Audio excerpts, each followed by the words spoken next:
A Mother's Trust. Written by Dilly Court. Read by Julie Maisey. The moral right of the author has been asserted. Chapter 1.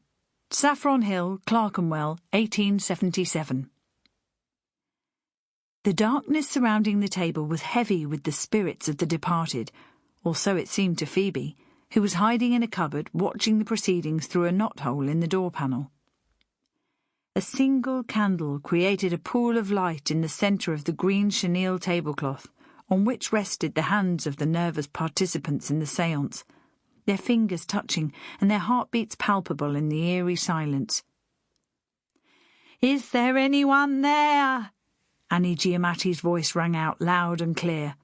"Are there any spirit people who would like to speak to me?" Phoebe waited for her mother's cue, which meant she must tug the piece of string dangling in front of her face. It was attached to a length of gauze that had been smeared with fish scales to make it appear phosphorant, and concealed in a gaudily painted vase on the sideboard. It was hot and stuffy in the cupboard, and she had a sudden urge to sneeze. She wrinkled her nose, holding her breath until the moment passed. A low, throaty moan from Annie was the pre-arranged signal, and Phoebe pulled the cord with the expertise of long practice.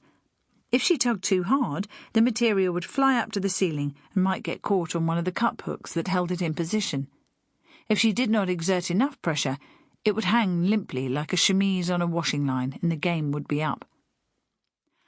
"I see a spirit manifesting itself," Annie droned in a monotone. "Come closer, friend, and speak to us." A muffled scream, followed by excited gasps and whispers passing between the three women at the table, indicated that the apparition had created the desired effect. "Is that you, Henry?" Phoebe recognised the voice of Mrs. Fowler, widow of the late Henry Fowler, cobbler and notorious skinflint. She sounded frightened but filled with hope. "It's me, ducks."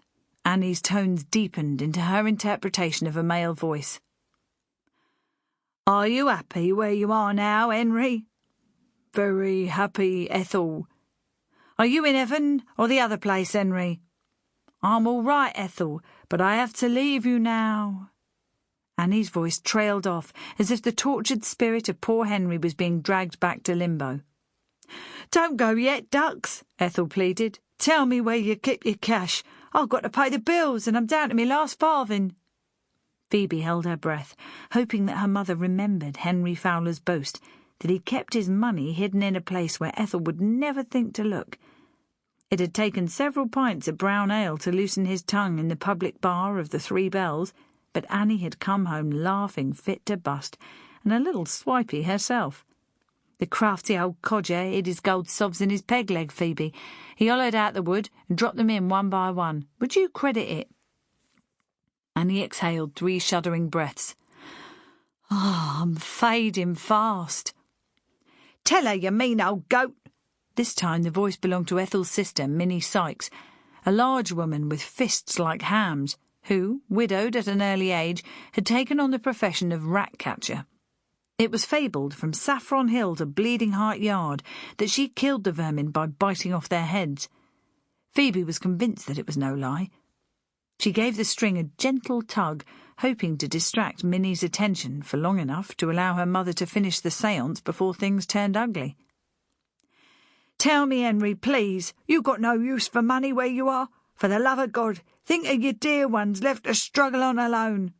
Ethel ended on a sob, which might have been more convincing if Phoebe did not have first-hand knowledge of the dear ones left to struggle on their own.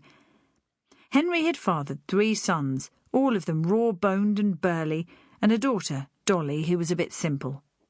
The brothers worked at the Metropolitan Railway terminus, doing jobs that required brawn and no brains.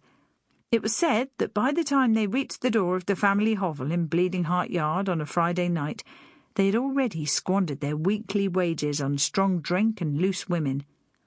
Phoebe peered anxiously through the knothole. "Please, Henry," Ethel cried, wringing her hands. "For the sake of our boys, tell me." "Me wooden leg," Annie murmured. "You'll find it there. Don't let them layabouts have it, though, and pay Annie Giamatti double what she asks." Sample complete. Ready to continue?